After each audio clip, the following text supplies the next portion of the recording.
Merci de votre fidèle et aimable attention. Sur ce plateau, avec nous, M. Hiram Samuel Yodi. Il est le candidat du Front des démocrates camerounais pour la prochaine présidentielle au Cameroun. C'est prévu au mois d'octobre prochain. M. Yodi, merci d'avoir répondu à notre invitation. Bonjour M. Diallo et merci infiniment à toute l'équipe de Sénéweb de m'avoir invité. Vous faites partie des 13 candidats retenus pour la prochaine présidentielle au Cameroun. Vous êtes le plus jeune. Mais une question pour démarrer, pourquoi vous avez pris le choix de venir au Sénégal en cette période de pré-campagne? Pour les liens, la longueur des liens que le peuple camerounais a avec le peuple sénégalais, vous êtes sans ignorer que la dépouille de notre premier président de la République, le regretté Amadou Ahidjo, repose au Sénégal. Ici à Yaoundé. Voilà, le Cameroun a, comme le Sénégal, une très forte diversité culturelle et religieuse. Donc je pense qu'il y a un réservoir d'idées, un réservoir d'enseignements que nous pouvons tirer de votre pays, de votre expérience démocratique. C'est le but de notre déplacement, c'est de venir, d'apprendre, de regarder, d'identifier notamment dans ce que particulièrement le PASTEF a fait ces dernières années, quelles sont les stratégies qui peuvent nous être utiles pour remporter la victoire le 12 octobre. Vous êtes souverainiste, le PASTEF aussi. Est-ce que cela fait partie des raisons qui vous ont poussé à venir au Sénégal? Oui, absolument, absolument. Notre ambition, c'est de refaire l'histoire, je vais le dire comme ça. Dans les années 40, les peuples africains ou les mouvements indépendantistes de nos pays différents ont créé le RDA, le Rassemblement démocratique africain, qui a porté le combat pour la libération et pour l'indépendance de nos pays. Nous pensons qu'avec la dynamique que nous observons dans nos différents pays, est venu le moment de créer une autre dynamique panafricaine. Nous portons un projet que nous appelons l'Alliance panafricaine, que nous soumettons à tous les peuples frères, qui permettra de travailler ensemble pour qu'on porte à la tête de tous nos pays des patriotes qui vont défendre les intérêts de nos populations. Le projet PASTEF est porté par son président, le président Ousmane Sonko, qui a choisi à la dernière présidentielle l'actuel président de la République, Bassirou Diomaye Diakhar Faye, actuellement 45 ans. Est-ce pour vous une source de motivation? Oui, en tout cas, c'est la preuve que les Africains sont prêts à faire confiance à une nouvelle génération de leaders. Notre population, je pense celle du Cameroun comme celle du Sénégal, est extrêmement jeune. Pour le cas du Cameroun, 70% du corps électoral est constitué des moins de 35 ans. Et je pense que nous avons tous intérêt à avoir un leadership dans lequel les populations se reconnaissent. Et donc, l'expérience du Sénégal est une expérience qui nous parle. C'est l'une des raisons de notre déplacement. Nous espérons que nous en tirons tous les bénéfices. 37 ans, candidat à la prochaine présidentielle au Cameroun, ce n'était pas du tout évident, puisqu'on a vu que la candidature d'un opposant, et pas des moindres, Dr Kamto, la candidature a été invalidée. Est-ce pour vous une source davantage d'inquiétude par rapport à la prochaine présidentielle au Cameroun?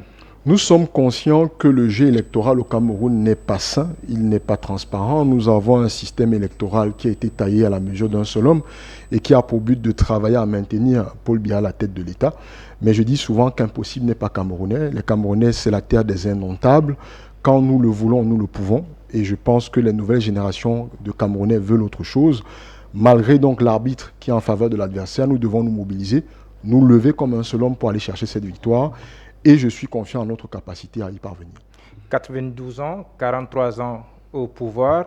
Selon vous, qu'est-ce qui explique le fait que le président Paul Biya veut toujours briguer un 8e mandat? Son bilan, son parcours, son expérience, quelles sont selon vous les raisons qui le pousseraient à être candidat? Alors, je suis très mal placé pour me mettre dans la tête du président Biya, mais je constate quand même qu'autour de lui, il y a un certain nombre d'oligarques qui ont vécu, qui se sont abreuvés de l'argent des Camerounais, qui sont dans un système rentier qui leur permet d'assurer un niveau de vie extrêmement confortable pendant que le peuple camerounais souffre. Et je pense qu'ils ont tous intérêt à maintenir à la tête du pays un homme de 93 ans pour maintenir une fois et préserver leurs intérêts personnels. Il faut qu'on aille plus loin que ça. Il faut qu'on se débarrasse pas seulement du président, mais même aux élections municipales et législatives qui vont suivre, d'une classe de dirigeants qui n'a que faire des problèmes que nous rencontrons au quotidien. Il faut tourner la page du régime Biya. Ne pensez-vous pas que son bilan pourrait expliquer son choix? Quel bilan? Le bilan dans un pays où on manque d'eau potable, dans un pays où on ne parvient plus à faire 2 jours sans avoir de coupure d'électricité, dans un pays où nos routes tuent des milliers de Camerounais chaque mois, dans un pays où l'argent des Camerounais est utilisé par quelques-uns pour multiplier l'achat de domiciles et de véhicules luxueux. Il y a très peu dans ce bilan-là qui justifie la candidature d'un homme pour qui le moment de la retraite est venu à 93 ans. On cherche à léguer l'essentiel de l'héritage qu'on a. On ne cherche plus à chercher le travail. Vous l'avez dit tantôt, 70% de l'électorat constitué des jeunes. Or, nous avons un président qui est là, qui veut candidater, qui a 92 ans. Est-ce un paradoxe pour vous? Oui, c'est un paradoxe profond. C'est le signe sans doute que les générations qui nous procèdent, celles de nos aînés, celles de nos parents, n'ont pas accompli leur combat jusqu'au bout. Et c'est justement le sens de notre candidature, c'est de rappeler que le combat politique est d'abord un combat générationnel et qu'il est temps pour les 20-40 ans aujourd'hui de prendre à bras le corps le combat de leur implication dans la construction de notre société. Nous avons des jeunes qui sont des cadres d'entreprise, qui excellent dans différents domaines. Il faut qu'on arrête de leur dire que la politique est réservée à quelques-uns. Il faut qu'ils s'impliquent et qu'ils mettent à disposition leurs compétences pour transformer le destin de notre pays. Justement, je reviens à votre candidature. Je rappelle que vous êtes le plus jeune candidat. Quelles sont les motivations de cette candidature, justement? La motivation, d'abord, de défendre un projet qui nous ressemble. Nous avons regardé le destin de l'Afrique, le destin de nos peuples. Nous y avons identifié des valeurs qui ont fait l'apogée de nos royaumes d'antan. Et sur ces bases-là, nous avons construit un projet politique qui vise à redonner aux citoyens camerounais, au peuple camerounais, le pouvoir de contrôle sur le travail de ses élus. Et ultimement, nous sommes des souverainistes, vous l'avez dit, nous pensons qu'est venu le temps pour l'Afrique de retrouver sa puissance, de s'affirmer, et que ce combat ne peut qu'être conduit par une génération d'Africains décomplexés dont nous faisons partie. Vous l'avez dit, le Cameroun regorge beaucoup de potentialités. Malgré tout, on voit le résultat que cela donne. Selon vous, quels sont les blocages, au-delà de ce que vous avez dit précédemment, quels sont les blocages objectifs à l'essor de votre pays? La qualité de notre gouvernance. Nous avons encore un pays néocolonial pour lequel nos dirigeants politiques, en fait, ont simplement pris le relais des administrateurs coloniaux et non pas une logique de gouvernance, de transparence, une logique de la gestion des fonds publics dans le but de développer notre pays. Ce sont des personnes qui ont fait leur temps dans une époque qui était la leur et qui doivent nous permettre d'opérer la transition qui permettra justement qu'on ait à la tête de notre pays, au sein de notre Assemblée nationale, au sein de nos conseils locaux, une nouvelle classe de Camerounais qui n'a pas peur d'affronter les défis du monde, qui n'a pas peur de dire non quand il faut et qui a tous les outils et toutes les compétences pour mener notre pays vers la bonne transparence, vers une gouvernance saine, vers la souveraineté.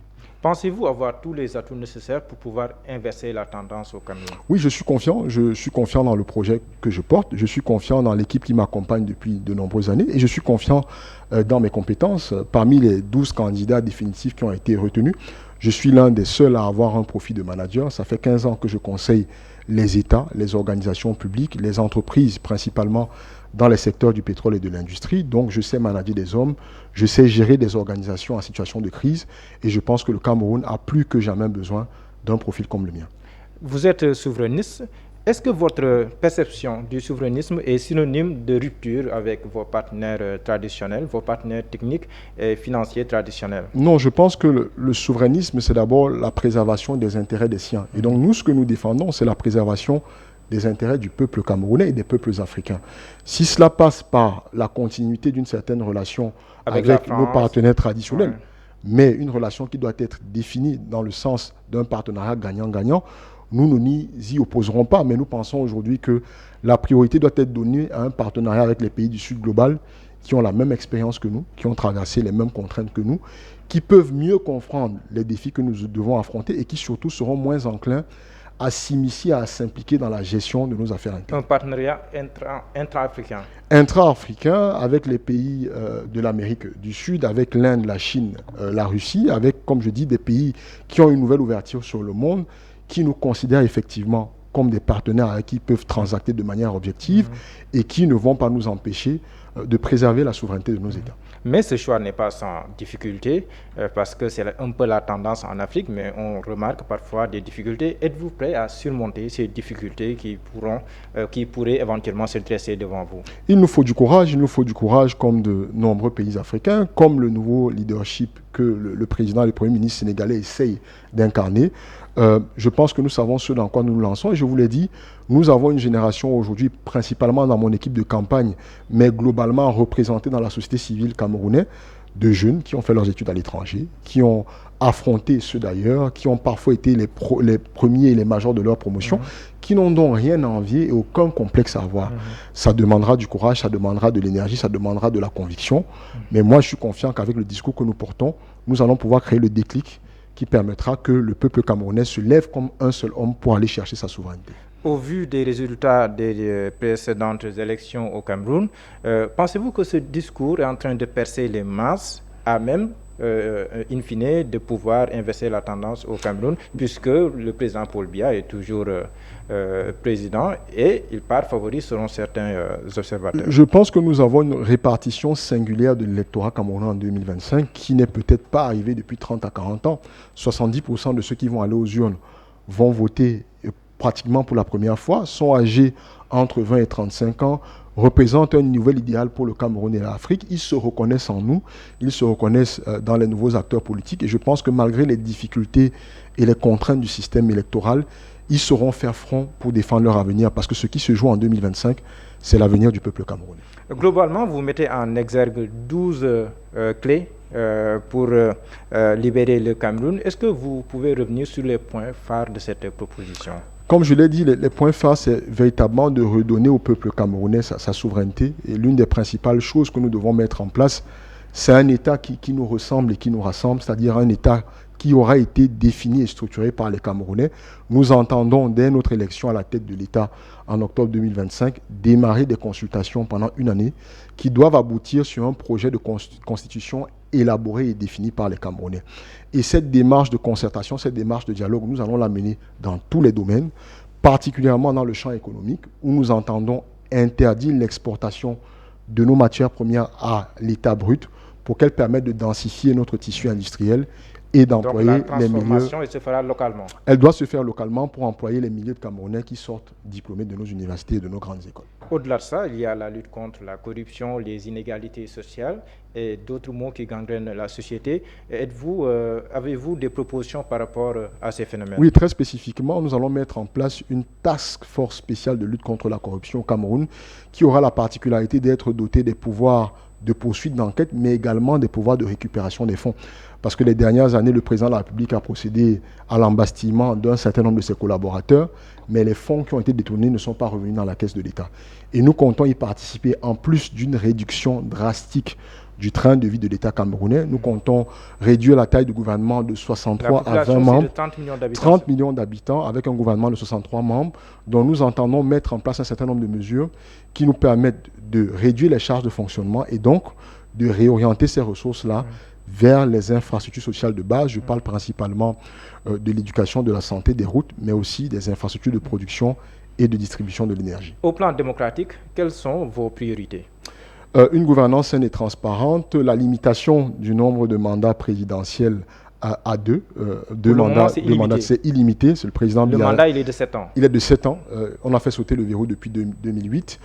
Nous comptons aller vers un État fédéral avec 3 niveaux de décision, donc la commune, la région et l'État central, mais globalement, donner tous les pouvoirs aux élus locaux et enlever le contrôle qui est fait aujourd'hui par des administrateurs. Au Cameroun, vous avez des sous-préfets qui ont plus de pouvoir que les maires. Donc, véritablement, comme j'ai dit, des sous-préfets nommés par le chef de l'État. Oui. Donc, on veut avoir une gouvernance pour le peuple et par le peuple, où les citoyens camerounais auront tous les leviers pour contrôler l'action publique. Est-ce qu'il y a des moyens pour contrôler justement l'action publique, lutter contre la corruption, dénoncer certaines irrégularités constatées par des citoyens? Est-ce que ces mécanismes sont présents présentement? Ils le sont, mais ils ne sont pas suffisamment efficaces. Ils ne sont pas suffisamment efficaces. Nous avons une société civile qui est très dynamique, mais qui subit encore le poids de la liberté d'expression. Nous avons des journalistes qui dénoncent, qui sont emprisonnés. Nous avons récemment eu l'un qui a été froidement assassiné, on le pense, avec l'implication des services secrets camerounais. Donc, l'un des chantiers que nous aurons aussi, c'est d'encadrer la liberté d'expression, permettre à notre société civile de jouer un rôle de contrepoids qui va renforcer notre système. Donc, présentement, c'est un risque de s'opposer au Cameroun. C'est un risque de s'opposer. Nous avons pris un risque en entrant dans le champ politique. Vous subissez de la pression, vous subissez de l'intimidation. Mais comme je l'ai dit, il vient des moments dans l'histoire où il faut avoir le courage qui surpasse la peur.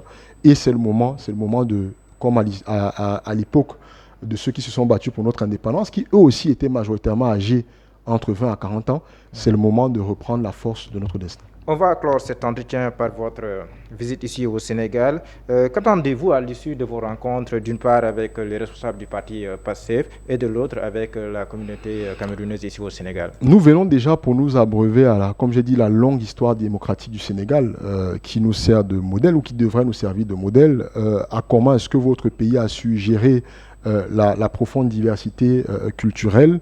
Notre objectif est justement de renforcer notre coopération. Nous l'avons dit, nous portons un projet de création d'une organisation politique panafricaine qui permettra de porter à la tête de nos différents pays des patriotes qui vont défendre la souveraineté et les intérêts de notre peuple, dont nous venons pour rencontrer la diaspora camerounaise, pour lui présenter le projet politique que nous avons, pour espérer qu'elle s'implique. La diaspora camerounaise, comme celle des autres pays africains, est un réservoir immense de talents et de compétences qui doivent nous servir à développer notre pays.